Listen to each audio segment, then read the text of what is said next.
never too early to start studying for the LSAT. I'd recommend at least minimum 3 months, but preferably 5 to 6 months. So if you're thinking about this early in the process, you're planning, it's January now, you're planning on applying this fall, you have several months ahead of you to make a major impact. There are a couple of things I'd recommend for you. First off is get yourself a study plan. I have day-by-day study plans on my site. They will show you exactly what to do every single day over the entire course of your prep. The other thing I would say is make sure that you're getting and using real LSAT prep tests. Flashcards and things like that are not that useful. The LSAT is not a memorization test. It's a way of thinking. And the longer that you can expose yourself to that way of thinking, in particular the arguments, the logical reasoning section, which is half the exam, the better off you'll be. It takes time to absorb these things, and memorization is not the way. It's a more organic understanding where you actually come to change the way you think. You learn to think more critically and more skeptically, rather than falling prey to the typical logical fallacies that we're all prone to. From there, you could go deeper. You could get my courses. I have courses that cover all sections of the LSAT: games, reasoning, reading comp, also law school admissions, also test day mindset. Those are great general overviews. You could also get my written resources, the guides and the cheat sheets and the checklists. Those are all just things to consider along the way. But to start off, I would get the most recent books of actual LSAT exams. They're published in books of 10. You can get, at this point, 52 through 61, 62 through 71, 72 to 81, and then the others are individual booklets, which you can get later. But for now, just get at least one of those books of 10 exams. That'd be your best starting point, just to familiarize yourself with the different question types and what you're going to be tested on. I would not recommend taking a diagnostic test before going in, because it's only going to tell you what you already know, which is that you don't know the LSAT yet, and that's fine. There's nothing wrong with that. The LSAT is like learning a foreign language, and the results of a diagnostic test without any prep are typically pretty discouraging. So I would steer clear of that. Whether you do an in-person class or an online class or self-study with the books, that's really up to you.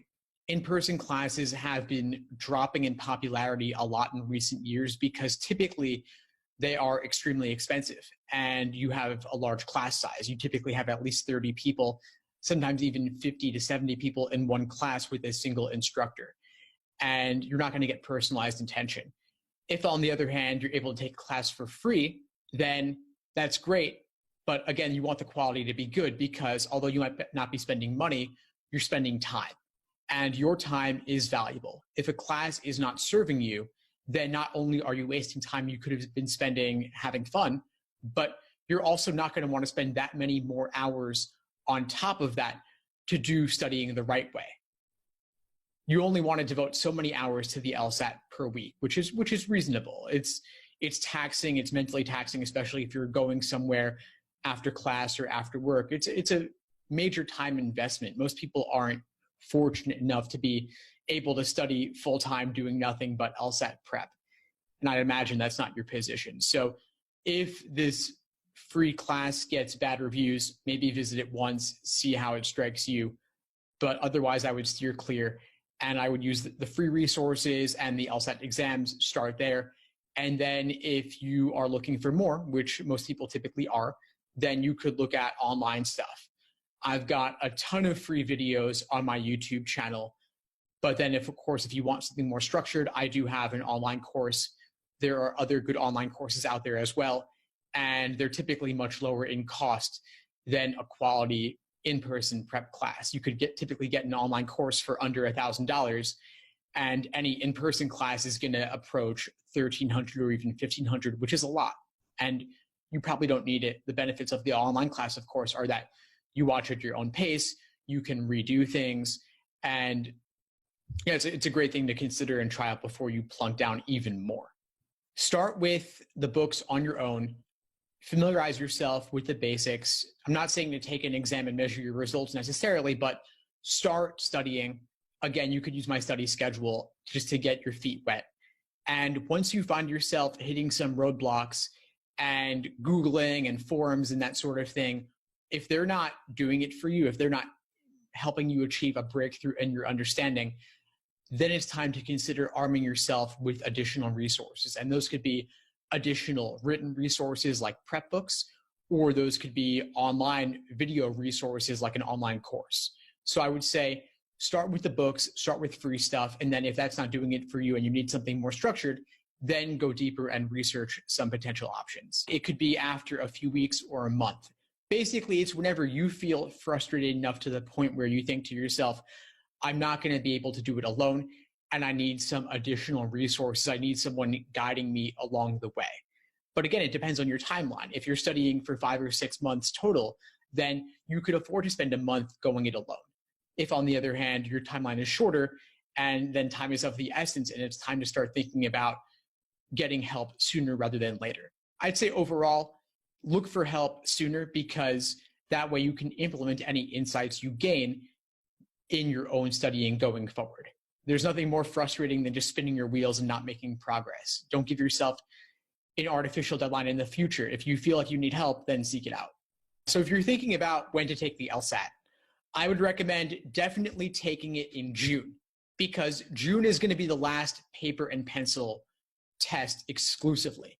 Starting in July, half of test takers will get assigned paper and pencil, half will get assigned digital, and LSAC chooses for you, and you don't get any advance notice, which I think is ridiculous. So I really want you to avoid that situation.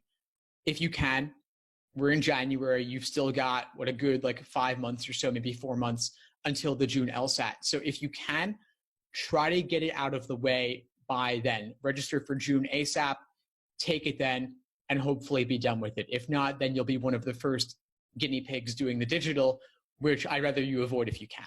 You can retake the LSAT whenever you want, and there's not really a downside to retaking since law schools don't average multiple scores.